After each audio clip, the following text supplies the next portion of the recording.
Our next guest has been here all day because he works here. He wrote a book, not during office hours. I hope it is called Wow, You Look Terrible, How to Parent Less and Live More. Please welcome Danny Ricker.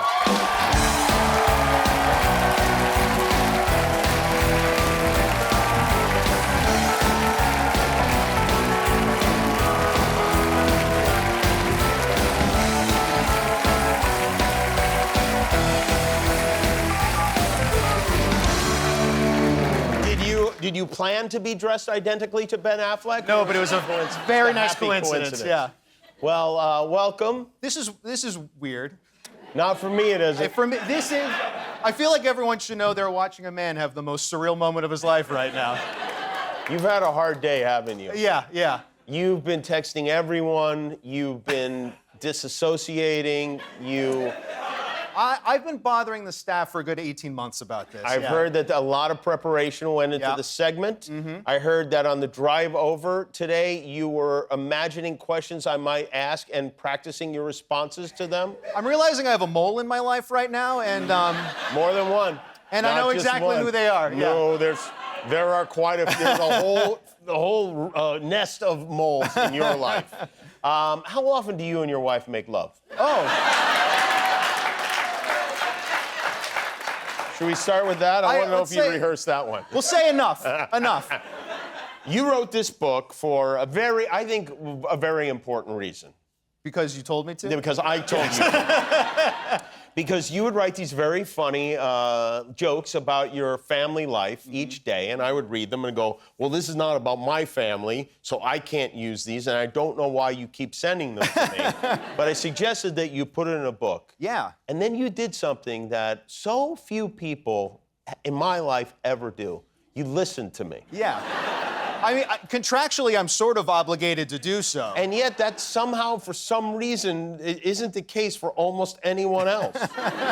And I appreciate that. I appreciate you telling me to do it. I wrote the foreword for the book, and I do want to go through some of this stuff. Sure.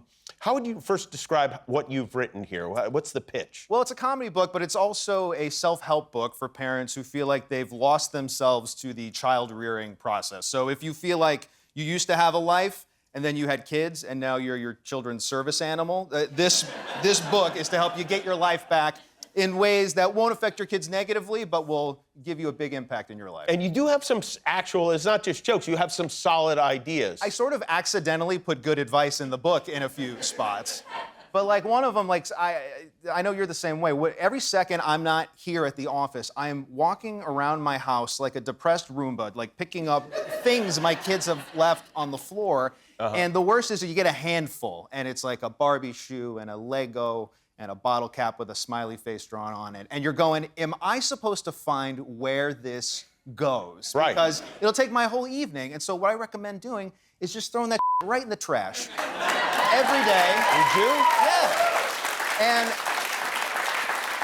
And that, yeah. But what about the purgatory cabinet? Well, so the purgatory cabinet is something I feel like I should get a Nobel Peace Prize for, because if you're trying to throw something away and you're worried your kid is going to go, oh my God, where's my bottle cap with the face on it? I can't go to sleep without it. Right. So here's what you do. Before you throw something away, if you have an item in this area, you put it in a cabinet in your house that your children don't know about. And if it stays in that cabinet for 7 days and your kids never ask about it, you are free to throw it away. But if they come to you, tears in their eyes, you can say, oh my God, I was keeping it safe for you. Yeah, you also recommend lying to your children, which I do think is an important. Just because we're the physically bigger people in the house, we do not need to be the morally bigger people, in my opinion.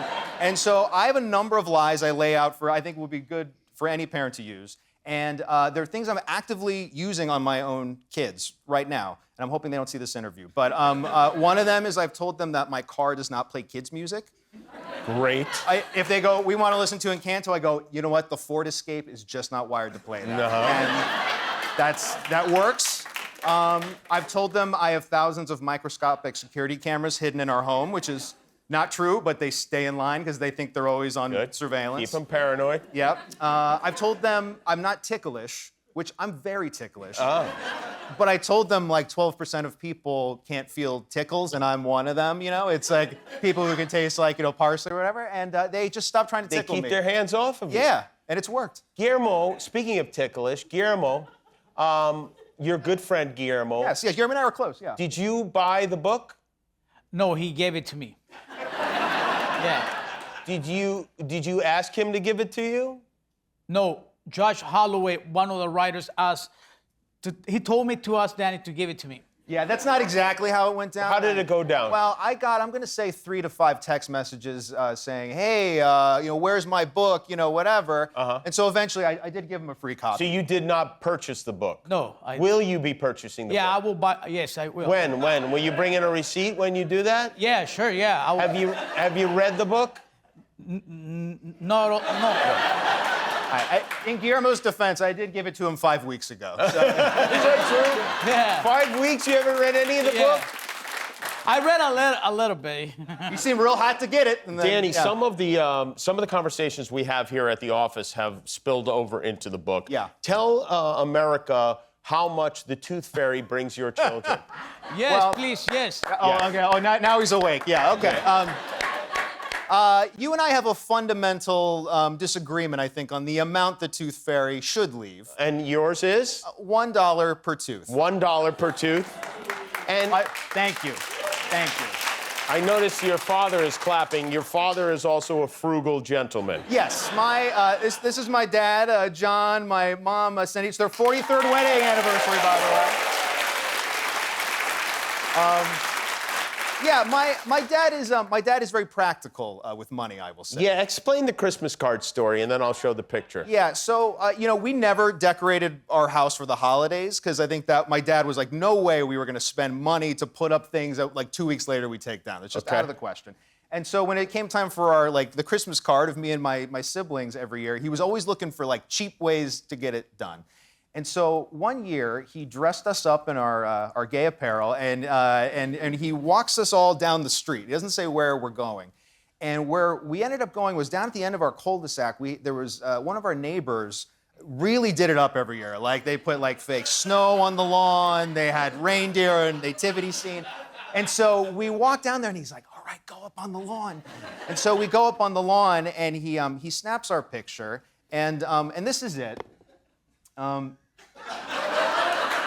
Now, No permission from the neighbors? yeah, not only did he not ask permission from the neighbors, we did not know these people. This is we were trespassing for Jesus. That's a crime, that's an actual crime that you committed, that you had the children. Okay, and I do want to share a couple more photographs here. This is Danny as a little boy. You're dressed as Batman. Yeah, so I think it's important for everyone to know how exciting it is that I'm here on the same night as Batman. Yeah, because, yeah. It's been a lifelong love affair. And this, Yeah, this is fast forward yeah. another 40 years to you. Yeah, now this is that period of COVID where everyone went a little nuts. This was my version of that. But so every time you've hosted the Oscars, you've invited me to write for you. And the first time we did that, as soon as I got the check, I bought that bright red Vespa. And the Spider-Man suit I stole from work. Yeah. Who took this photo? My wife, Kelly. It is amazing that you have one of those. She's an understanding woman. Yeah. Well, the book is very funny, and we're very proud of you. Danny, I will say, I want your cheap father to know, he at the end of the day, he's got the last scooter in the parking lot every day, and he works very hard. This is his book. It's called Wow, You Look Terrible by Danny Ricker, everybody. Thanks for being with us, Danny. We'll be right back with Jensen McCrae. Guillermo, do you know how many subscribers we have on YouTube now? 20 million. That's right, yeah. That's why we're wearing these glasses. Thanks for being a subscriber. If you're not, help us get to 20,000,001.